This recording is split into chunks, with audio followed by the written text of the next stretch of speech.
Tu es au milieu de milliers de personnes. Vous portez tous le même maillot. Vous chantez tous à l'unisson des chants de victoire. Vous échangez avec la tribune d'en face. On sentirait presque les gradins du stade trembler. Et là, ton équipe encaisse un but, et c'est une autre ambiance qui commence. Tu vois un groupe qui commence à jeter des projectiles sur la pelouse, à enlever leur maillot, à chanter des insultes envers l'équipe adverse. Ce groupe de supporters, qui sont souvent des ultras, ne sont pas là pour rigoler.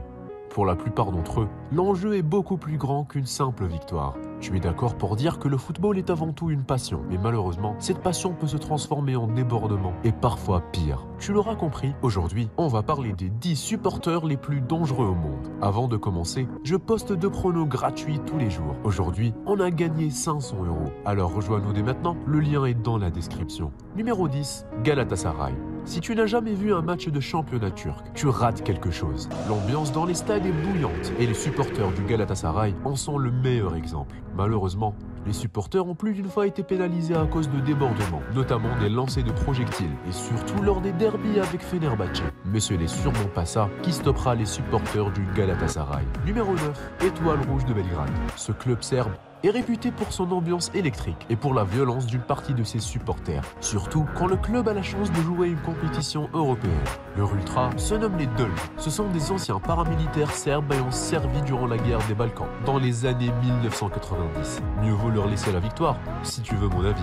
Numéro 8, Napoli. Le Napoli n'a pas de supporters, il a des guerriers.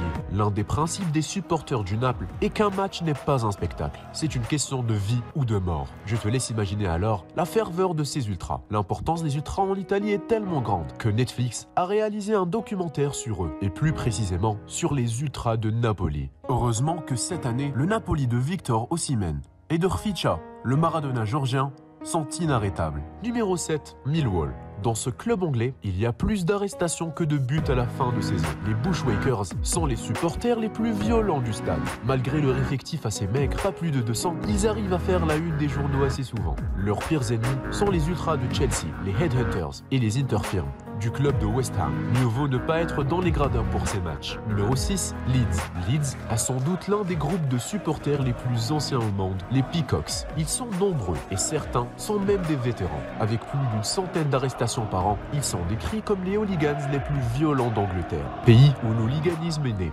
C'est-à-dire, même si Leeds n'est pas au top niveau, les Peacocks font souvent parler d'eux et font la une des journaux d'Angleterre. Numéro 5, l'Olympiakos. Le club grec a la mauvaise réputation d'avoir des supporters très violents. Les Gateshead.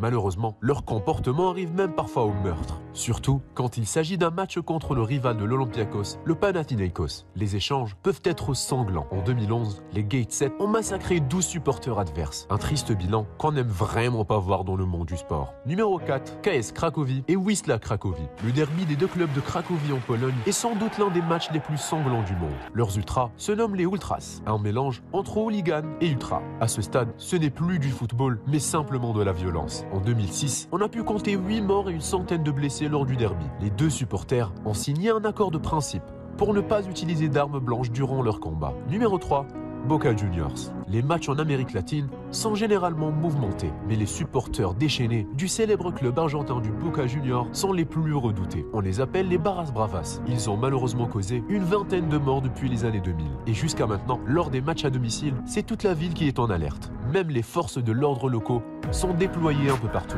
Numéro 2, Al Masry. Le club égyptien d'Al Masry a toujours eu la réputation d'avoir des supporters assez violents. Le février de l'année 2012 n'a fait que confirmer ces malheureux propos. Un bilan de 74 morts et plus de 1500 blessés. Tout ça lors d'un seul match. Les ultras d'Al Masry sont allés jusqu'à descendre sur la pelouse armée de couteaux et de barres de fer pour s'attaquer aux ultras adverses. Plusieurs banderoles avec les visages des victimes sont souvent accrochées par les supporters en hommage. Numéro 1, Atlético Nacional. Ce club colombien est plus une zone de guerre qu'un stade. Ne te choque pas si tu entends des coups de feu en plein match. Chaque année, on peut compter des dizaines de morts. La raison, l'Atlético Nacional a été acheté dans les années 1980 par le célèbre baron de drogue Pablo Escobar. Il a certes financé le club, mais a apporté avec lui une vague de violence qui se ressent jusqu'à aujourd'hui. Ça dépasse clairement le football. C'est quand même incroyable que certaines personnes peuvent tuer juste pour du foot. Et voilà, la vidéo touche à sa fin. Merci à toi d'être resté jusqu'ici. Tu peux nous partager ton avis sur la violence dans les stades en commentaire. N'oublie pas de t'abonner à notre chaîne YouTube pour ne rien manquer sur nos prochaines vidéos, ainsi que notre canal Telegram pour encore plus de contenu sensationnel. Et sinon, je poste 2 pronos gratuits tous les jours. Et aujourd'hui, on a gagné 500 €. Alors rejoins-nous dès maintenant, le lien est dans la description. Allez, on se retrouve lors de la prochaine vidéo. Prenez soin de vous et la paix sur vous.